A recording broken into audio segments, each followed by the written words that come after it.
सत्सङ्गत्वे निस्सङ्गत्वं निस्सङ्गत्वे निर्मोहत्वं निर्मोहत्वे निश्चलतत्वं निश्चलतत्वे जीवन्मुक्तिः पुनरपि जननं पुनरपि मरणं पुनरपि जननी जठरे शयनम् इह संसारे बहुदुस्तारे कृपया पारे पाहि मुरा.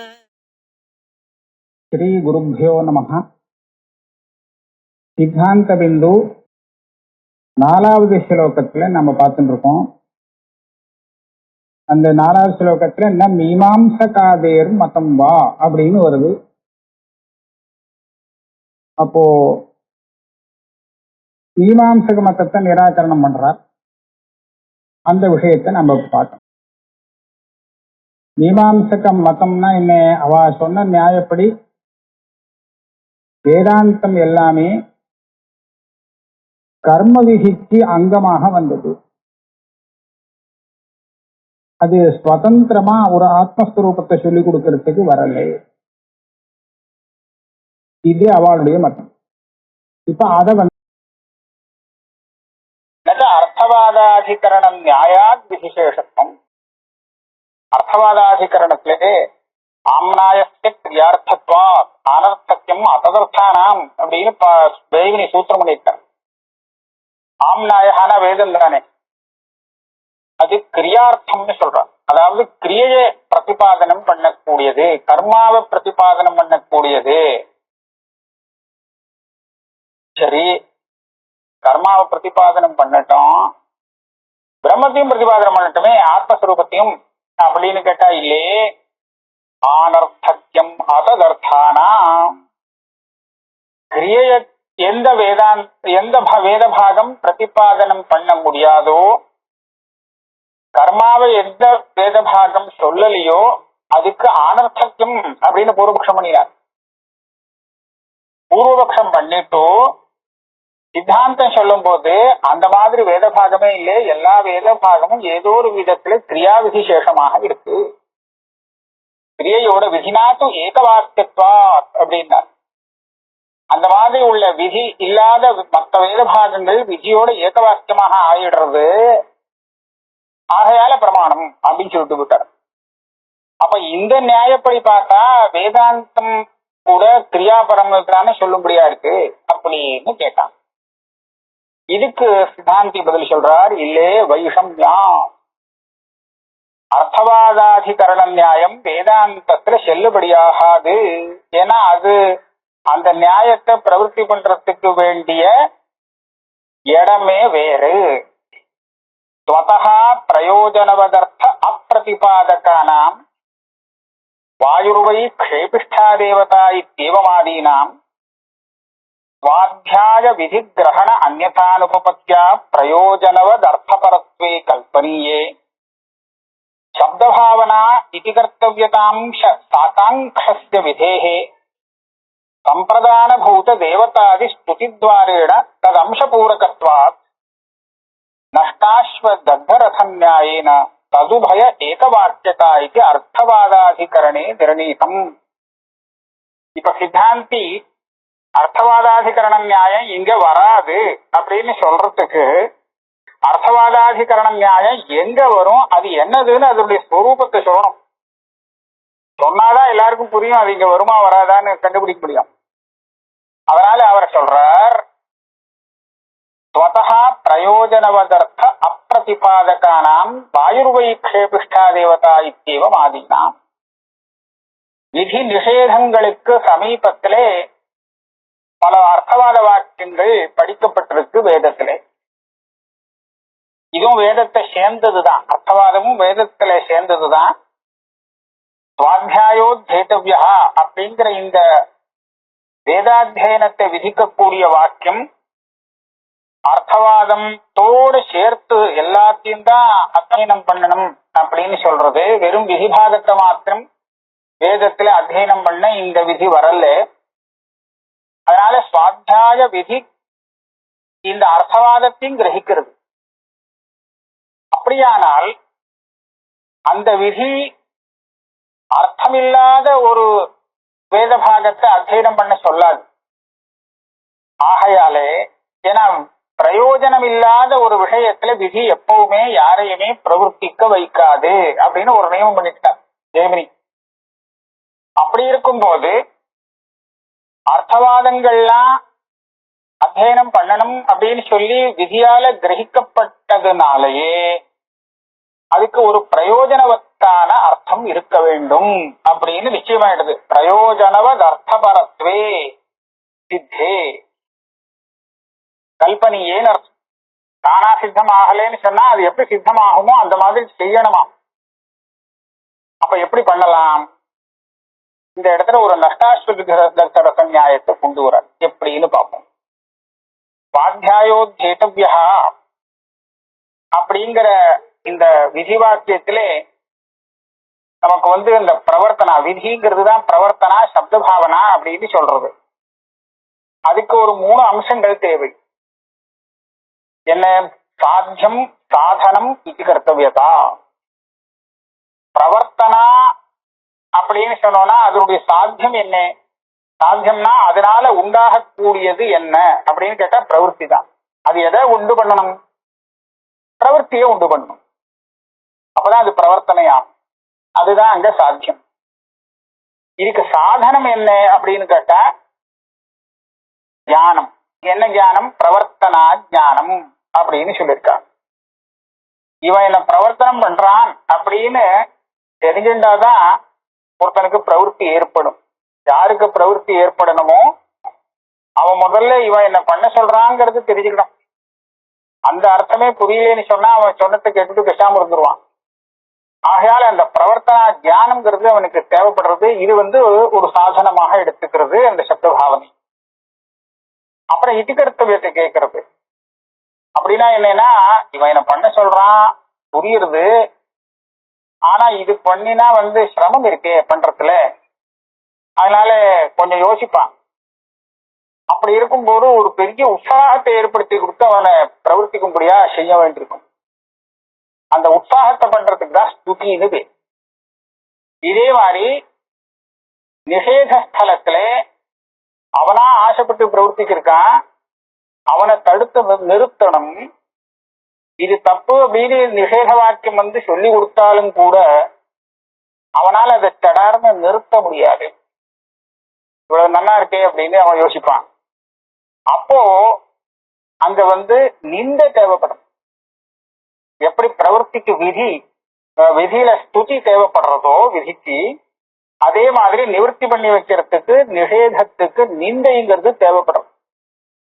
ஆக இது ரெண்டும் விதி நிஷேதங்களுக்கு தேவை. அந்த விதி நிஷேத வாக்கியங்களுக்கு சமீபத்திலே படிச்சிருக்கக்கூடிய அர்த்தவாத வாக்கியங்களுக்கு நான் ஏதாவது பிரயோஜனமா ஏதாவது ஒண்ணு பண்ணணும், ஏதோ ஒரு அர்த்தத்தை பிரதிபாதனம் பண்ணணும் அப்படிங்கிறது ஒண்ணு தேவை. ஏன்னா சுவாத்தியாய அத்தியன விதியாலே அதெல்லாம் பிரயோஜனவத்தான ஒரு அர்த்தத்தை போதிக்கணும்னு இருக்கு. அப்ப என்ன பண்ணலாம்னு பார்த்தா அது என்ன விதிக்கு என்ன வேணுமோ அதை அர்த்தவாதத்தாலே கொடுக்க முடியும். அதே மாதிரி அர்த்தவாதம் விதியோட சேர்ந்தால் அதற்கு பிரயோஜனவத அர்த்த பிரதிபாதனம் பிராமாண்யம் சித்தமாகும். இப்ப பரஸ்பர ஆகாங்ஷை இதுக்குதான் நஷ்டாஸ்வ தத்தரச நியாயம் அப்படின்னு பேர். நஷ்டாஸ்வா தத்தரசான்னு 2 பேர். அதாவது 2 பேர் ரசத்திலே எங்கேயோ காட்டுக்கோ எங்கேயோ போயிருக்கா வேட்டையாட 2 பேர். அது 2 பேரும் ஆபத்துல மாட்டின்டா. அதுல ஒருத்தனுக்கு ரதம் நஷ்டமாயிடுச்சு, அதாவது தக்த ரசா. ஆனா ரசத்துல பூட்டப்பட்ட குதிரைகளை அவன் காப்பாத்திட்டான். குதிரைகள் இருக்கு ஆனா ரதம் இல்லை. இன்னொருத்தனுக்கு ரதம் இருக்கு ஆனா குதிரைகள்லாம் எங்கேயோ போயிடுத்து, ஓடி போயிடுத்து, காணல. இப்ப என்னாச்சு? குதிரை இல்லாதவனுக்கு ரசம் மாத்திரம் வச்சுட்டு இருக்கிறவனுக்கு குதிரை தேவை, குதிரையை வச்சுட்டு ரசம் இல்லாதவனுக்கு ரசம் தேவை. அப்ப இவன் 2 பேரும் ஒண்ணு சேர்ந்தான்னு வச்சுக்கோங்களேன், இந்த நஷ்டாஸ்வனும் தத்தரசனும் சேர்ந்தா ரெண்டு பேருக்கும் ஒரு நல்ல பிரயோஜனம் சித்தமாயிடும். அவனுடைய குதிரைகளை இவனுடைய ரசத்துல சயோஜனம் பண்ணி ரெண்டு பேரும் ஊருக்கு போய் சேரலாம், அதை உபயோகப்படுத்திட்டு சௌசமா இருக்கலாம். அந்த விதத்துல விதிக்கு விதி நிஷேதங்களுக்கு ஸ்துதி நிந்தை அப்படிங்கிறது தன்னுடைய காரியத்தை பண்றதுக்கு தேவைப்படுறது, அதாவது பிரவருத்தி நிவர்த்தி இதை உண்டாக்குறதுக்கு தேவைப்படுறது. இந்த அர்த்தவாதங்கள் பக்கத்துல அதை செய்யக்கூடிய ஒரு நிலையில தான் இருக்கு. அந்த அர்த்தவாதங்களுக்கு பிரயோஜனவத்தாக எதையாவது ஒண்ணு பண்ணணும் அப்படின்னு ஒரு நிர்பந்தம் இருக்கு. ஆக இந்த ரெண்டு ஆகாங்கையை வச்சு நம்ம என்ன பண்றோம்னு சொன்னா, சம்பிரதான பூத தேவதாதி ஸ்துதித்வாரேட ததம்ச பூரகத்வா தத சாப்த பாவனையுடைய இதிகர்த்தவியதாம்சத்தை இந்த அர்த்தவாதங்கள் பூர்த்தி பண்ணி வைக்கிறது. எப்படின்னா அந்த ஸ்துதி, அந்த விதேயத்துல எதையாவது உன்னை ஸ்துதி பண்ணிது அப்படின்னு சொன்னா அந்த ஸ்துதி இவனுக்கு உற்சாகத்தை கொடுக்கும். உற்சாகம் வந்த உடனே பிரவர்த்திச்சு விடுவான். இது லோக பிரசித்தம் தான். அதனாலே இந்த நியாயத்தினாலே ததுபய ஏகவாக்கியதா இது அர்த்தவாதாதிகரணே நிர்ணீதம். அர்த்தவாதாதிகரணத்துல விதிக்கும் அர்த்தவாதத்துக்கும் ஏகவாக்கியத்தை உண்டு. இப்படி பரஸ்பர ஆகாங்கை இருக்கு, அதனால ஒன்னா சேர்ந்துக்கும் அப்படிங்கறதான் நிரூபணம் பண்ணிருக்கு. இத ஒரு விஷயம் கவனிக்கணும். வதா பிரயோஜனவதர்த்த அப்பிரதிபாதகானாம் அப்படின்னு ஆரம்பிச்சார். எந்த அர்த்தவாதங்களுக்கு அது சொல்லக்கூடிய யதாசிருதமான அர்த்தத்தை எடுத்திருந்தால் பிரயோஜனவத்தான ஒன்னும் கிடைக்கலையோ, அர்த்தம் இல்லாம போகிறதோ, அதை பத்தி தான் ஜெய்மினி அங்க விசாரிச்சிருக்க. ஆனா வேதாந்த வாக்கியம் அப்படி இல்லை. வேதாந்த வாக்கியமானது ஸ்வத பிரயோஜனமா இருக்கக்கூடிய பிரம்மஸ்வரூபத்தை நமக்கு போதிக்கிறது. அதனால நமக்கு சர்வ துக்க நிவர்த்தி ஏற்படுறது, மகத்தான பிரயோஜனம் ஞானத்தினால இங்க சித்திக்கிறது. ஆகையாலே பிரயோஜனவதர்த்த அப்பிரதிபாதகத்துக்கு சொன்ன நியாயம் இந்த வேதாந்த வாக்கியத்துக்கு வராது. இதை இங்க சொல்ற. வேதாந்த வாக்கிய ஜன்ய ஜானாச்ச சாட்சாதேவ பரமானந்த பிராப்தி விசேஷ துக்க நிவர்த்திச்ச புருஷார்த்தோ லப்யதே இது நிராகாங்ஷத்வாத்ம அந்நசேஷத்துவ சம்பாவனா. இந்த வேதாந்த வாக்கியத்தை நீங்க ஏதோ ஒரு கிரியாவிதியில கொண்டு போய் சேர்த்து விடணுங்கிறது அவசியம் கிடையாது. ஏன்னா இது தானா பிரயோஜனவத்தாக இல்லாத சமயத்துல என்னடா பிரயோஜனத்தை விடுறதுன்னு தேடிந்து போகும்போது இன்னொரு விதியோட சேர்ந்துக்கும்படியா இருக்கும். ஆனா இங்க அப்படி இல்லை. இது சாட்சாத்தாகவே பரமானந்த ஸ்வரூபமான ஆத்மாவை தெரிவிக்கிறது. அது மாத்திரம் இல்லை, ஆத்மா தானே அது பரமானந்த ஸ்வரூபம். அப்படி இருந்தாலும் நமக்கு தெரியலேன்னு சொல்றோமோ, அந்த அஜானத்தை நிவர்த்தி பண்ணி கொடுத்தோம்னா அசேஷ துக்க நிவர்த்தி கிடைச்சிடுறது. இது பெரிய புருஷார்த்தம். ஆக ஞான மாத்திரத்தினால இது பெரிய புருஷார்த்தத்தை நமக்கு கொடுத்து விடுறது. ஆகையால இத போய் கர்ம விசேஷம்னு அதுல கொண்டு போய் சேர்த்து விடுறதுக்கு நியாயமே இல்லை. அர்த்தவாதாதிகரண நியாயம் இங்க வராது. பிரத்யுதா இன்னும் கேட்டா, வேதாந்தங்கள் விதிசேஷம் அப்படின்னு சொல்றீங்களே, என்ன கேட்டா விதிகள் தான் வேதாந்த சேஷம்னு கொண்டு வந்துருவேங்கிற. எப்படின்னா திருப்பிடும், அப்படியே திரும்பிடும். பிரத்யுத விதய ஏவ அந்தఃகரண சுத்தி துவாரா தச்சேஷதாம் பஜந்தி. அந்த கர்ம விதிகள்லாம் இருக்கும், அந்த கர்ம விதிகளை அவன் பலாபிசந்தி இல்லாமல் ஈஸ்வரார்ப்பண புத்தியா அனுஷ்டானம் பண்ணினானேயானால் அது இவனுக்கு சித்தசுத்தியை கொடுத்து, அந்த சித்தசுத்தி உள்ளவன் தான் வேதாந்தத்துக்கே அதிகாரியாகிறான். ஆகையாலே வேதாந்தத்திலிருந்து அந்த ஞானம் வரணும்னு சொன்னா கர்ம விதிகள்லாம் அதுக்கு சகாயம் பண்ணக்கூடிய ஒரு அங்கமாயிடும். அப்ப என்ன ஆச்சு, மொத்த கர்மகாண்டம் வேதாந்தத்துக்கு சேஷம்னு சொல்ற மாதிரி இருக்கே தவிர வேதாந்தத்தை போய் கர்ம விதிக்கு சேஷம்னு சொல்ற மாதிரி இல்லவே இல்லை. தஸ்மாத் பிரயோஜனவத் அபாதித அஜ்ஞாத ஞாபகத்வேன வேதாந்தானாம் ஸ்வத ஏவ பிராமாண்யாத் அஸ்தி ஏவ பிரம்மா இது ந மீமாம்சக மத சித்தி. அவன் என்ன சொன்னா மீமாம்சகன் ஆரம்பத்திலே, வேதாந்தங்கள்லாம் சுதந்திரமா ஒரு அர்த்தத்தையும் தெரிவிக்க முடியாது. ஏன்னா இது கர்ம விதிக்கு சேஷமா விடுறது. அப்படிதான் ஜெய்மினி சொன்னார் அப்படி சொன்னானோ இல்லையோ, அப்படி இல்லை. இந்த வேதாந்தம் கர்ம விதி சேஷமாக இல்லை, பிரயோஜனவத்தாகவும் அபாதிதமாகவும் அஜ்ஞாதமாகவும் இருக்கக்கூடிய பிரம்மஸ்வரூபத்தை ஞாபனம் பண்றது, இது தெரிவிக்கிறது. இது அப்ப என்னாச்சு, இது பிரமாத்மகமான ஞானத்தை உண்டு பண்றதா பண்ணிதுன்னு சொன்னா இது பிரமாணம் தானே. அதனாலதான் இது ஸ்வத பிரமாணம். ஸ்வத பிரமாணமா இருக்கிறதாலே பிரமாணத்துக்கு எது விஷயமோ அந்த வஸ்து சித்தம், அது வாஸ்தவம்னு சொல்லணும். அப்ப இப்பேற்பட்ட பிரம்மஸ்வரூபத்தை போதிக்கிறது இந்த பிரமாணம்னு சொன்னா, இந்த பிரமாணத்தினாலேயே அந்த பிரம்மம் இருக்குங்கிறது சித்தமாயிடும். அந்நசேஷமா இருக்கிறதாலே வேதாந்தம் பிரம்மம் இருக்குங்கிறதையே சாதிக்க முடியாதுன்னு சொல்ல போக, அது இல்லே, இதுதான் பிரமாணம், பிரமாணத்தினாலே பிரம்ம சித்தி இருக்கவே இருக்கு. ஆக மீமாம்சகன் அப்படி சொன்னது தப்பு ஆயிடுச்சு. தார்க்கிகாதீனாஞ்ச மதம் தத்வமசி அகம் பிரம்மாஸ்மி அயம் ஆத்மா பிரம்மா சத்தியம் ஞானமனந்தம் பிரம்மா இத்தியாதி ஸ்ருதி பாதிதம். தார்க்கிகன் இவ்வளவு தூரம் வேதாந்த விசாரத்துக்கு வரமாட்டான். அவன் சுதந்திரமா யுக்தி வச்சிருந்து பதார்த்த நிரூபணம் பண்ணுவான். நடுப்புற கொஞ்சம் சேர்த்துப்பான் வேதாந்தத்தை. ஆனா அவனுடைய மதம் வேதாந்தத்துக்கு விருத்தமா இருக்கு. எப்படின்னு கேட்டா, அவன் பரமாத்மாவை தனியா தள்ளி வச்சுட்டான். ஜீவாத்மா வேற பரமாத்மா வேறன்னு சொல்லிட்டான்.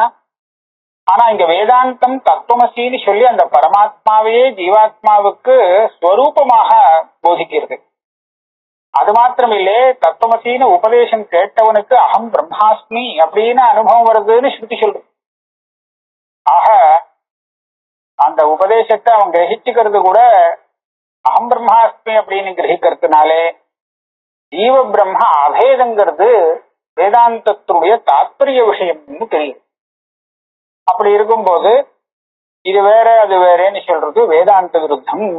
அயம் ஆத்மா பிரம்மா நிறைய சொல்லியிருக்கு. சத்தியம் ஞானம் அனந்தம் பிரம்மா, அனந்தம் பிரம்மான்னு சொல்லியிருக்கு. இந்த அனந்தங்கிற பதத்தினுடைய அர்த்தத்தை விவரணம் பண்ணும் போது அதுல சஜாத்திய விஜாத்திய ஸ்வகத பேதம் எல்லாமே இல்லே, நிறுத்தி இல்லேங்கிறத சொல்றது. 3 விதமான பேதத்தை இல்லேன்னு சொல்லப்படுறது.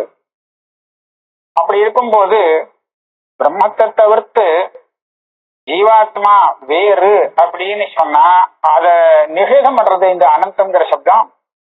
அப்ப வேதாந்தத்துக்கு விருத்தமாக இருக்கு தார்க்கிக மதம். அதை பிராமணிகமாக எடுத்துக்கொள்ள முடியாது.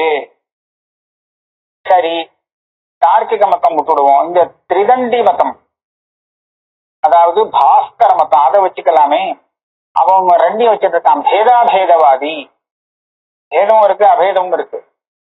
அபேதம் இருக்குங்கிறத வச்சுட்டு வேதாந்தத்தை பிடிச்சிக்கலாம், பேதம் இருக்குங்கிறத வச்சுட்டு மற்ற விவகாரத்தை பண்ணலாம் அப்படின்னு அவன் நினைக்கிறான். அது சொல்ற அதுவும் தப்புதான். பேதாபேதமும் ஸ்ருதிபாசிதம்.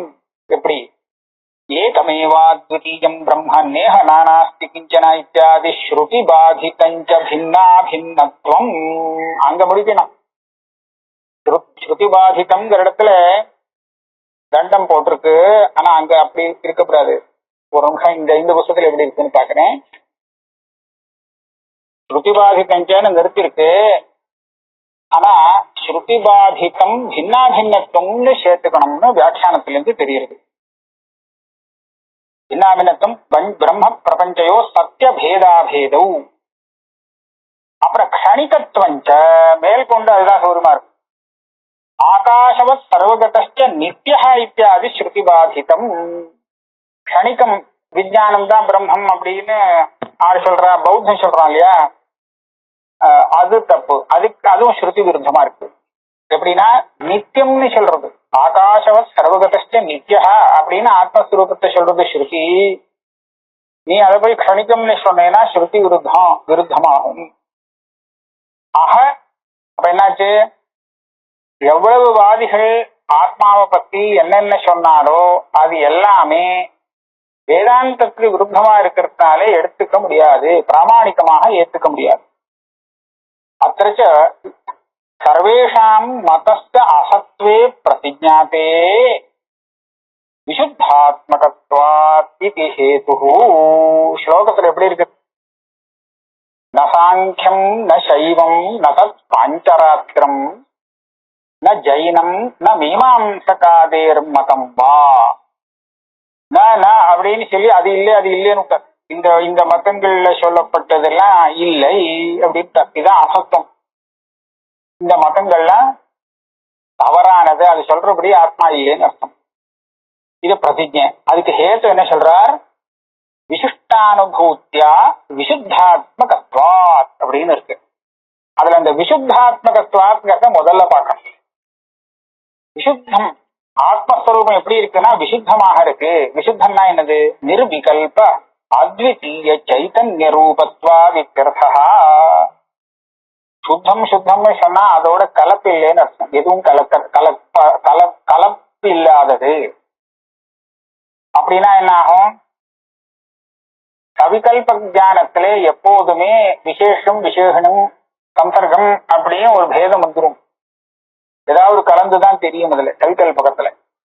அப்போ நிர்விகல்பகமான ஒரு ஞானம் இருக்க, அதைத்தான் எடுத்துக்கணும். நிர்விகல்பக ஞான விஷயமா இருக்கக்கூடிய அத்விதீய சைத்தன்யம் இருக்கு, அதுதான் ஆத்மா. அப்படிங்கறதுனாலே இதற்கு விரோதமாக சொல்லக்கூடிய அத்தனை மதங்களும் தவறானது அப்படின்னு காரணம் சொல்றான்.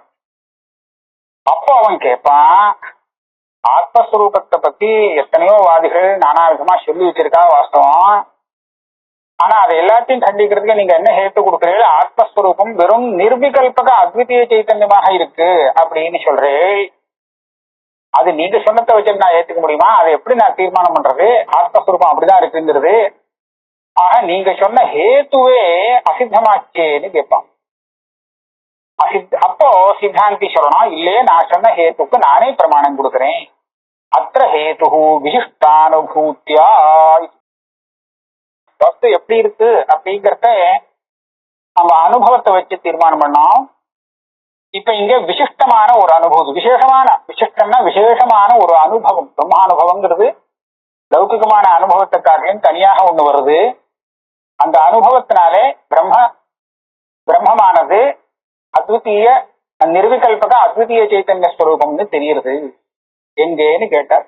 சொல்ற விசிஷ்டா சவிகல்பக அனுபூதிபியோ வியாவிருத்தா யா தத்துவமஸ்யாதி வாக்கியஜன்ய அகண்டானுபூதி தயா இத்யர்த்தः. விஷயத்தை வச்சிருக்க விசேஷமான இந்த அனுபூதின்னு சொன்னா நீங்க லௌகிகமான அனுபவத்தை எடுத்துட்டு பேச முடியாது.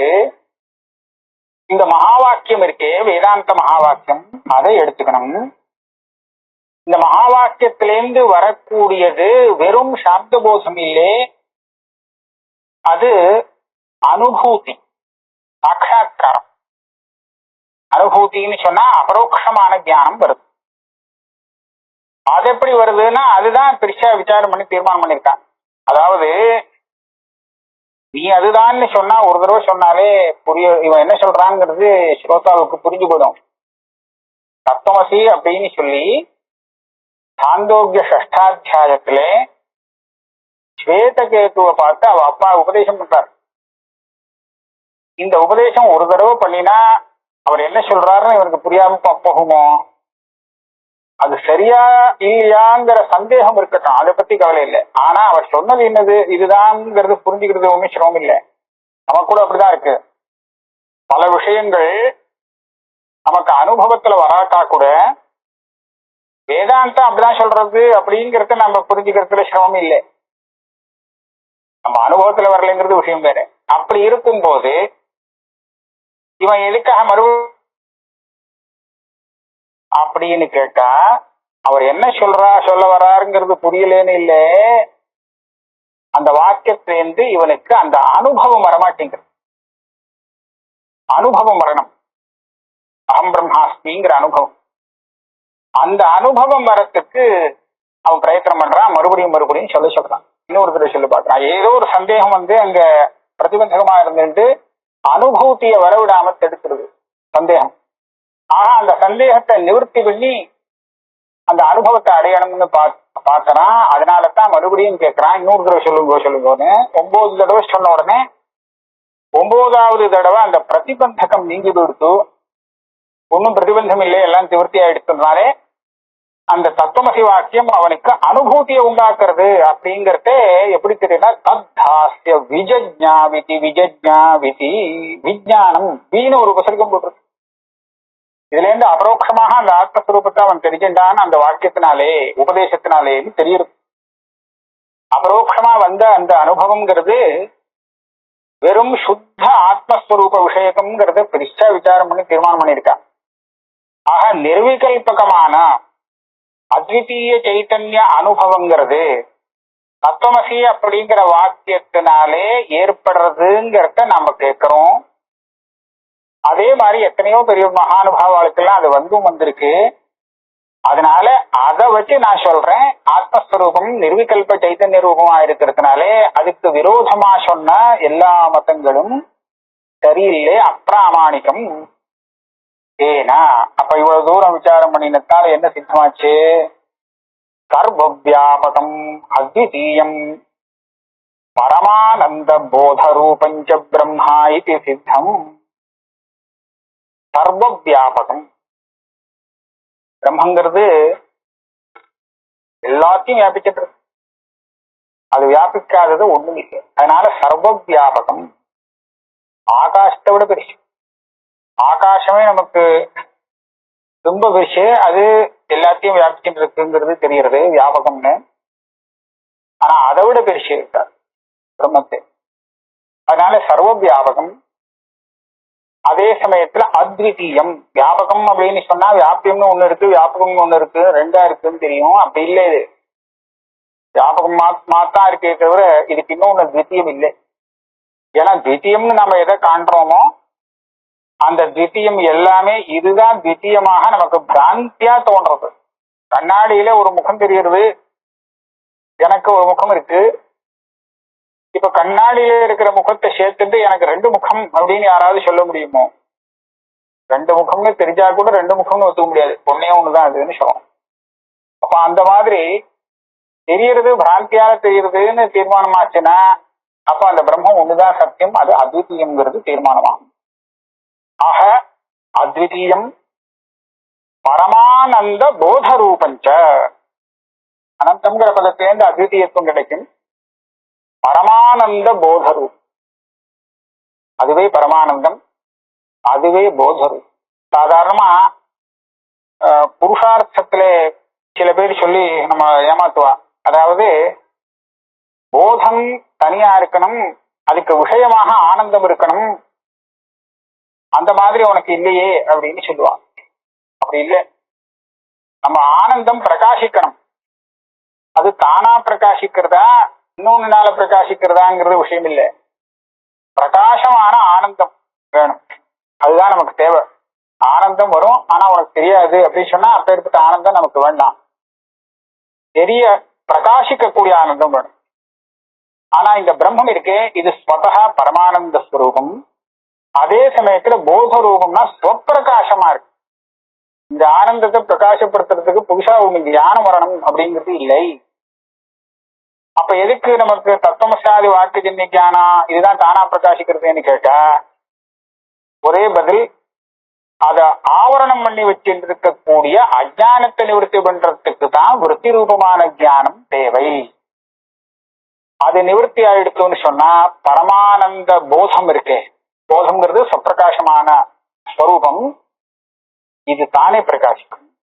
அதனால அப்பேற்பட்ட பிரம்மஸ்வரூபம் வேதாந்தத்தினால சித்தமாகிறது அப்படிங்கிறது இந்த 4வது ஸ்லோகத்துல சாதனம் பண்ணினார்.